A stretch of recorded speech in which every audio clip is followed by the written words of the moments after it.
ఇంక మ్యాడీని పెళ్లి చేసుకొని ఇంటికొచ్చిన తర్వాత ఇంక నాగవల్లి బిహేవియర్ అయితే పూర్తిగా మార్చేస్తుంది. ఎందుకంటే మా తను మహి ముందు మాత్రం తను మంచి కోడలుగా, నేను నా కోడల్ని మంచిగా చూసుకుంటున్నట్టు ఉండాలి.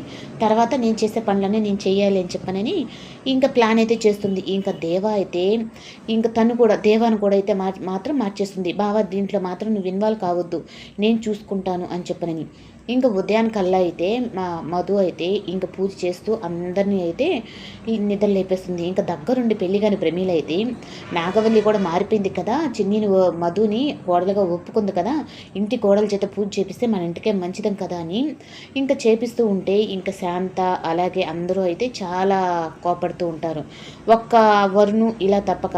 ఇంకా మ్యాడీ కూడా అయితే పైనుంచి కిందకొచ్చిన తర్వాత ఇంకా ప్రమీల అయితే వచ్చి చెప్తుంది, చిన్నమ్మాయి ఈ విధంగా ఇంటి కోడలు కాడ పూజ చేయించడం ఆనవాయితీ కదా, అందుకే చేయించానని.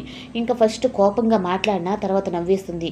అయ్యో అక్క నువ్వు చేపించావు, లేదంటే నేనే చేయించాలనుకున్నాను, నా ఛాన్స్ నువ్వు కొట్టేసావు అని చెప్పి మళ్ళీ మాట మార్చేస్తుంది. అంతేనా? లేదంటే నేనెంతో భయపడిపోయాను. నువ్వెక్కడ మళ్ళీ తిడతావు అని చెప్పనంటే, మన కోడలే కదా అని చెప్పని. ఇంక ఈ లోపలైతే మ్యాడీ మధు ఇట్రా అని చెప్పని పిలుస్తాడు. అప్పుడు ఇంక వెంటనే అయితే పైకి తీసుకెళ్ళి, నేను నిన్ను నా భార్యగా ఒప్పుకోకపోతే, కానీ నువ్వు మాత్రం ఇంట్లో పూజలు ఇవన్నీ ఏంటి అంటే, సరే అదే విషయం వచ్చి బయట చెప్దురా అని చెప్పంటే, లేదు నేను చెప్పనంటే, అలాంటప్పుడు నేను ఇంక కోడలిగా బయట నువ్వు చెప్పలేవు కదా నేను నీ భార్యని కాదని. అందుకని నేను బయట వాళ్ళకి ఏంది మీ అమ్మగారికి మీ నాన్న దగ్గర నేను కోడలుగా ఇంట్లో ఉండాలి అన్నప్పుడు చెప్తూ ఉంటే ఇంకా లోహిత అయితే మాత్రం ఇంకా లోహిత చేసిన తప్పు వల్లనే ఇంకా మధు అయితే ఆ ఇంటి కోడలుగా వస్తుంది.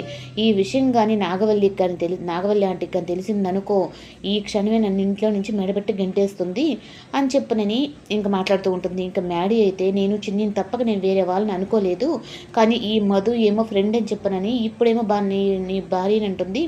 మళ్ళీ అది కాక నా మనసులో తొంగి చూడు నేనేంటో నీకు అర్థమవుతుంది అంటుంది. అసలు ఏంటి ఈ మధు దేనికి ఇలా చేస్తుంది, నేను చెప్పాను కదా నా మనసులో ఏముందో క్లియర్గా చెప్పినప్పుడు కూడా ఎందుకు తను అర్థం చేసుకోవట్లేదని అనుకుంటాడు.